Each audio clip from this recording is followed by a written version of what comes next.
Hey, Jason, welcome to the show. As way of getting started, tell us a little bit about yourself. Yeah, thanks, Brian. I appreciate you having me. I am currently a vice president of business development for Signature Systems Group, which is a Texas-based company that specializes in temporary access solutions, ground protection, essentially helping people to safely get places that they otherwise couldn't get to, or protect surfaces that are sensitive. I've been with the company for about 13 years, from when it was a really small one location company to today where we're a much larger organization with a global footprint and a much larger team. Cool. How big is your team? So I work with a team of about 10 salespeople, servicing primarily the transmission distribution, oil and gas, infrastructure, military, and stadium and large global events markets. Wow.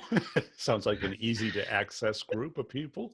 Yeah, it's kind of a bit of a niche business, Yeah. which makes it interesting, ever changing. Obviously, in today's economic climate, one that requires consistent, refocus and flexibility, and proper allocation of resources. But something that keeps me on my toes, and a place that I really enjoy. Yeah. And you worked your way up from a rep to, I did. Yeah, I was the 13th employee hired, wow. and I was hired as just at the time it was called a general sales position. And from there, I just kind of worked my way up. I took on responsibility, any opportunity that I had. I started new divisions. I took on more responsibility, built a team. I worked my way up to a sales management role, and then a vice president role, and that's where I sit today, in a vice president. So kind of a good climbing the ladder, promoted from within story.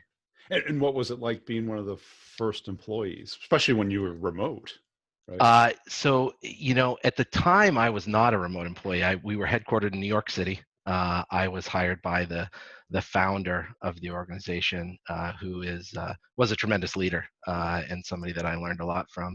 At that time, it was exciting. I mean, we were like a startup company that was beyond the heartaches and the Yeah. pressure of a startup. A lot of fun, located in Midtown Manhattan, and it was a team full of doers. So we would figure out a way to make it happen, and Yeah. it was just constantly finding ways to make deals, gain advantages in the market. And the focus was just on hyper growth. Let's figure out how do we grow this business, and that was just a really, really fun time, and having spent the last 13 years going through those various growth phases and the different challenges that come with each, has been an awesome ride. It's just been something I've really enjoyed. And was there a big market in New York City for the product? No, it's funny. Most of our customers were from everywhere else. Everywhere. So, I was wondering, it was like Midtown. I didn't know. Didn't sound yeah, like the epicenter for that business. no, the founder was a New Yorker, and he founded the business in a tiny little office, and the business grew, and we quickly realized that all of our business was elsewhere, Yeah. and so we relocated to the Dallas area in 2015, I guess, and now we have remote reps kind of all over the country, and as well as Europe. So New York was not our core business. So, because it sounds like it's a face-to-face sale that you'd have to show the product and It is. There's a lot of face-to-face. It's relatively large dollar volume stuff. yeah, There are long sales cycles. It could be, working on a 150-mile transmission line one day, working on the Tokyo Olympics the next. So they're typically pretty large investments. There's a lot of stakeholders involved in the decision-making process. So there is a lot of, I would say, face-to-face time. Uh, and who owns that problem? Is it facilities? Is it security? So it really depends in the on the market. On the stadium side, you may have a director of stadium operations. Okay. On the industrial side of the business, there's probably more stakeholders. There's everywhere from a project manager to a health and safety manager to asset or fleet management, all the way up to the C-suite. So there's a lot of stakeholders, I would say, that are involved. And are you guys a well-known name, whether you get inbound, or is it something that you really have to go hunting for?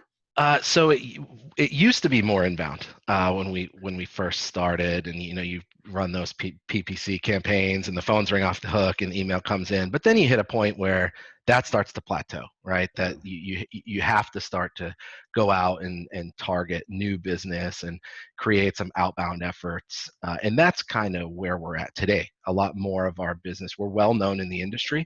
We're one of, I would say, we're the top two in each of the segments that we service. So we still do get inbound inquiries. We do have good name recognition, but today it's really more about going out and finding that larger customer base, creating conversion from older, less reliable solutions to our, more modern, safer, more operationally efficient options. So. Yeah. And what's your biggest challenge? Is it trying to balance the pipeline, or is it trying to find people who could figure out how to sell this? Or The pipeline is always the funny one. It's great. It's tricky because we're in a business where when our customers need the product, that's when they buy the product. So it's difficult for us to go out and create demand. indeed, yeah, The need kind of creates itself, and it's our responsibility as a team to make sure that we've fostered the right relationships, we've added value any opportunity that we can, we've met the right people, we've stayed in touch so that when the opportunity arises, that's when we're able to capitalize. So it becomes somewhat difficult as you're kind of reporting up the chain from a predictability standpoint, because it's yeah. a really unpredictable business, and if it's unpredictable for our customers, so it's really about managing behavior, managing attitude. Those are the things that we can control as business leaders. So that's really where I try to spend a lot of my time. And how about as far as recruiting people that can talk to such diverse audience, from operations, security, Yeah, financial? it's a great question. You have to have a lot of hats in the closet, so to speak. And Yeah, you do. You could go be out there in work boots on a job site one day, talking to somebody who is responsible for making sure that a safe access roadway is built, and the next day you're sitting in front of a CFO or a CEO. So it's important to be able to relate to a lot of people. And to me, it really comes down to some basic stuff. Authentic connections, right? If you know when to talk and when to listen, and you develop lasting relationships with people, and really at that authentic level, then you can relate to anybody, yeah. and talk to anybody. And so you look for people with a certain background or experience level? So recruiting is difficult. You asked that question, and to me, you know, good salespeople follow a good process, right? They have a process in mind, and there are a lot of them out there. But I guess a given is that you have the ability to relate to people, right? We interview a lot of people, and I say, "Why should we hire you?" And they say, "Wow, I'm great at building relationships." And like that's a basic, right? In sales, you have to be great at building relationships. But what the great salespeople do, and what the most successful people at our company do, is they have a process, a sales process in mind, right? And that's all the way from, building rapport with a customer, to understanding what the customer pain is, to really defining what the goals and objectives of that particular call or that meeting might be, setting up, some upfront contracts and understanding what the desired outcome of the call is, and then making sure that you recap and then hold the prospect or the customer accountable to that next step, whether it's a phone call or a meeting. So having a sales process more than just being friendly and building rapport, that is to me what it takes to be successful, and it's a challenge to find it in the market. Yeah, because a lot of people know how to do the simple sale that, nice call, upfront contract, find a problem, have a next step. But if they don't understand how the company buys or how companies buy, Yeah. how do they allocate money? One of the things I like to tell the reps or talk to the reps about is customers buy for their reasons, not for our reasons. Go figure. So understanding what those reasons are, understanding what that process is, and then making sure that we align our ability to meet that need. So. Yeah.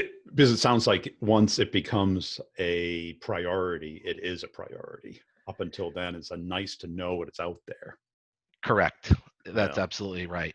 It's difficult to, like I said, difficult to create the demand, but once somebody has identified that they have a need, then it becomes a must-have almost. Yeah.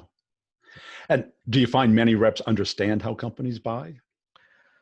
Not enough. If they did, then I wouldn't be sitting where I am today.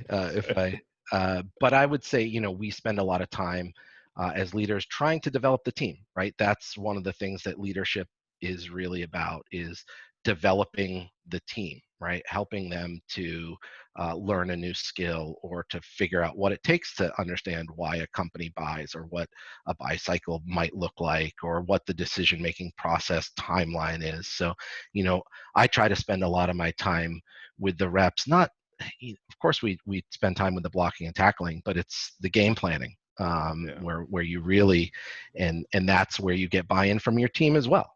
When they start to understand that you're trying to develop them. Like every organization, we have a ways to go, but we have a lot of great members of our team. And what differentiates the top people from the middle of the pack? I would say that passion and enthusiasm for what they do is where it starts. The people that enjoy their role, enjoy selling in general, the competitive nature of that, are interested in the markets that we service and really becoming kind of immersed in that world. And then, a lot, like I said, following a sales process is important. And then, like most things, putting in the work, right? Everybody says that they work hard, but the people that really strive to understand are the people that do the best. Yeah. And how about as far as what you've learned as a leader? How have you grown in that direction? So one of the things that I think I went into a leadership role kind of approaching it from the golden rule perspective of, treat others how you want to be treated. And over time, I think that the golden rule really should be to treat others how they want to be treated. And you can't, as a leader, approach everybody the same way. Right. You really have to understand what is it that makes them tick, not what makes me tick, and then I force it upon them. So understanding, what is important to them. Is it monetary growth? Is it understanding the markets better? Is it a title change? Is it, wanting to win? And so, learning that you need to understand people really well and make personal connections with them, and then, lead them in a way that aligns, in a way that they can relate to. And I definitely didn't do that at the beginning of my career, and I still have a ways to go, but I think I'm getting better. I think a lot of leaders find that because they think everyone's motivated for the same reasons that they are. Yeah, for sure. And they kind of look for soldiers, like, treat everybody identical. Yeah. And no one wants to be treated identical. It's like, the guy who crushes it don't want to be treated like the guy who's on a plan, right? Right. Yeah. The soldier mentality is an interesting one, and one that we talk about a lot. And great businesses don't want soldiers either. Great businesses want future leaders. That's how you create a great business. Right. You want superstars. That's right. Because I don't know if you've studied Price's Law, but the people who produce the most are the ones you want to keep and nurture. And instead, what leaders do, let's just take the territory and even it out. Yeah, yeah, yeah. And why did you stay at the same company? I mean, that's very unusual today. It is. And for myself, I kind of early in my career, I wouldn't say I hopped around, but 2 years, then somewhere else, maybe 2 years. And early in my career here, I saw potential for growth, but mostly what I saw was that I loved the industry. I loved the customers. I've always been interested in sales, but this was an industry that I saw we were kind of at the leading edge of. There was a lot of opportunity for innovation in the space. There was conversion to the types of products that we were offering. But at the end of the day, I was able to really relate to the customers. Whether it was on the stadium side, it's sports, or on the equipment rental side, I was in rental early in my career, and so I just became really passionate about ground protection, really plastic modular flooring, which is crazy. Probably not many people have Pins and said that to needles. you. Uh, uh, but it was a passion and enthusiasm for what I was doing that has kept me. Yeah. We've had some great leaders in our business, and the market growth opportunity is there, and it's just a place that ultimately I stay because it doesn't feel like work to me. I enjoy what I do. Well, I got to imagine visiting stadiums and stuff is pretty interesting It is, yeah. I mean, I'm a as a sports sports fan, guy. and having been involved in Olympic Games and Pan Am Games and NHL Winter Classics, and stadium concerts for Taylor Swift or whomever is exciting. And there's a certain adrenaline rush that comes with knowing that if you fail, it's an epic failure. Everybody's going to know about it. There's no hiding. You better deliver. It's super high stakes, because the flip side of that is when you do deliver and it does work and you have done what you said you're going to do, it's just an incredible feeling. It's a Yeah. huge rush of feeling that success. So. And what motivates you most as a leader? I would say the success of my teammates. When I see one of my teammates, bring on a new account, or, land a deal that, was the biggest deal that they've ever had, or taken a project away from a competitor, that I just love seeing that, seeing other people start to realize, some of their goals, and watching that growth as you build trust with your team, and then they start to buy in, and then you empower them, and you allow them to use their judgment, right, to decide what they're going to do, and then you recap, right? There's some wins, there's some losses, you provide feedback, but over time you're developing that confidence, and then you're seeing them making decisions on their own. You're seeing them taking charge, and so really seeing that development of somebody who day one is asking if they can go to the bathroom, you know to down the road, they're making high stakes decision and the right decision. So Yeah. that's what really drives and motivates me, is that seeing the success of the others, because as your team succeeds, then the business succeeds. So And how do you engage them in that?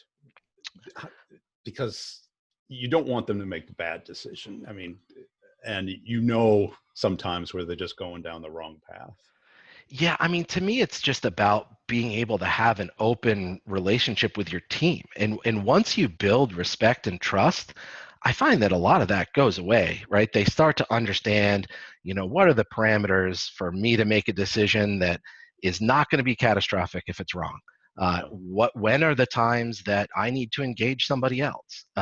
So I find that just by being open, being accessible, being a sounding board, and then constantly talking to people about what they're doing. Why did you do that? Did you think about this? And then over time, that's just how you engage them, and it's not forced. It's just a collaborative environment where they feel comfortable. That's it, because as a rep, you typically don't want to face a lot of the things that could really go wrong. But as a leader, you're kind of like thinking, what can go wrong? Yeah, yeah. I find myself often asking, "Well, have you thought about this, or what would happen if?" And you can tell they're like, "Oh, geez, I didn't think of that," you know. But that's part of it, right? And I find that a lot of them, the light bulb goes off and it clicks, and they get it, right? And if you're when you have a good relationship with the team, they're not offended by it, they're not threatened by it. It's that is part of the job of a leader, is to think about what could go wrong, and how do we mitigate the possibility of that as much as we can, because inevitably stuff goes wrong. We can't control it all. It's the nature of sales. That's right. Right. It's That's right. unusual for things to go right. Yeah, yeah, yeah. And have you made any hiring mistakes? Any lessons learned there? Yeah, for sure. We've hired some people that maybe were, known in the industry, or we thought that they were the expert. And I think a lot of organizations do that, right? We're not alone. You look out and the grass is always greener. Yeah. And that's for everything, right? You look out and you say, wow, this rep got that job. They must be amazing. And you follow them, right? And then you bring them on board and you realize, geez, maybe they're not a great cultural fit for the organization, or maybe they, step over the line, or maybe they have make questionable ethical decisions. And so we've had that. I think as an organization, you constantly strive to hire the best. You constantly evaluate the talent that you have. You try to develop them. They have to be able to have the basic skill set, but they have to fit in culturally as well. Because like any team, if you have one guy that's not carrying their weight, or they're spreading negativity or dragging the rest of the team down, they may be a superstar individually, Right. but you're They're not. That's not toxic. how you win championships. Right. And do the reps have to work together, or is it more they have to work within the company's ecosystem?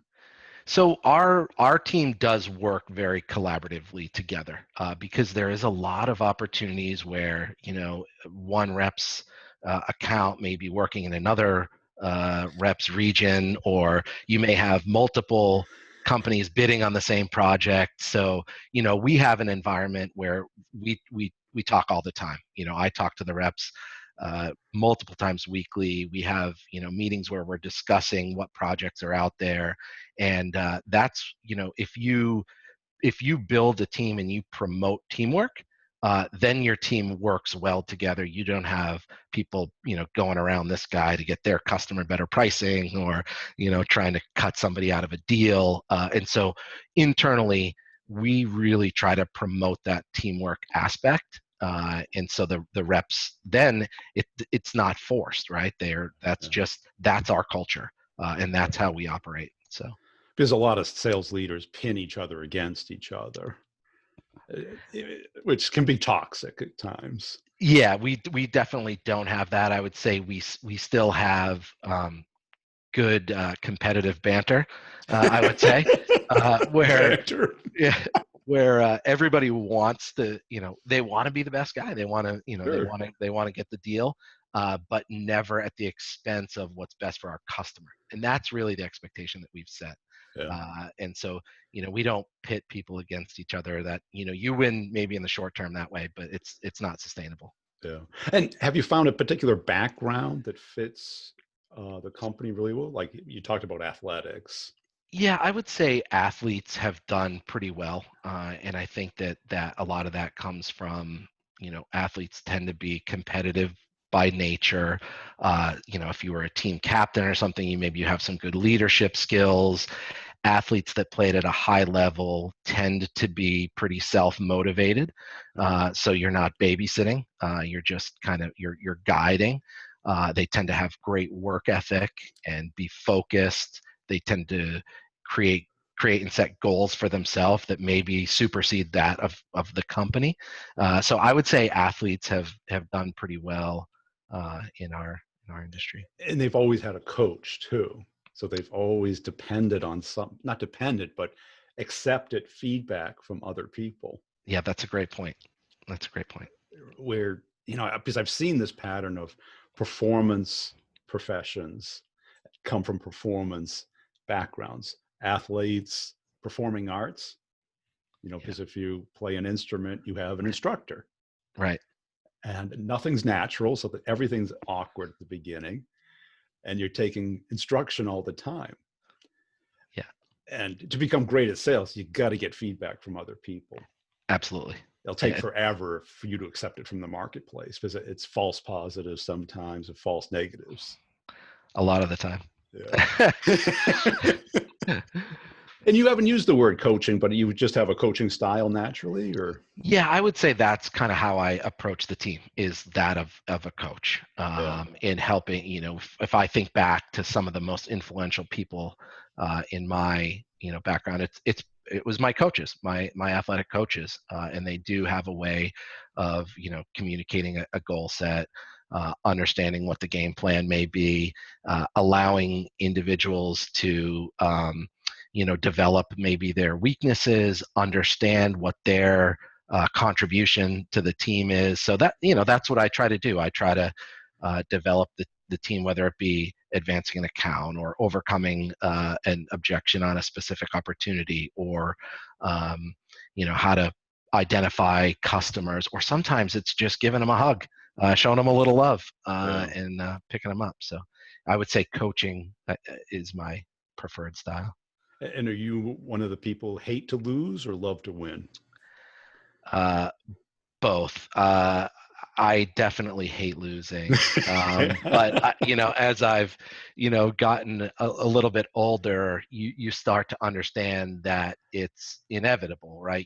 You can't No win one them wins every all. time. Yeah. So the sweet taste of victory is awesome, and I still hate losing, but I try to take losing and figure out where did we lose, right? Yeah. What did we go? Where did we go wrong? What could we have done differently? How to identify that might be happening again before it happens, and what do we do to fix it? So I still hate to lose, but I sure love to win. Sure. Great. Hey, it's been a fun conversation. Where can people go to connect with you and learn more about your work? So they can visit my LinkedIn page, which is just Jason Frew. They can reach me at my email address, which is jfrew, Frew, at signaturecorp.com, or they can reach out to me on my mobile number, which is 603-540-5127.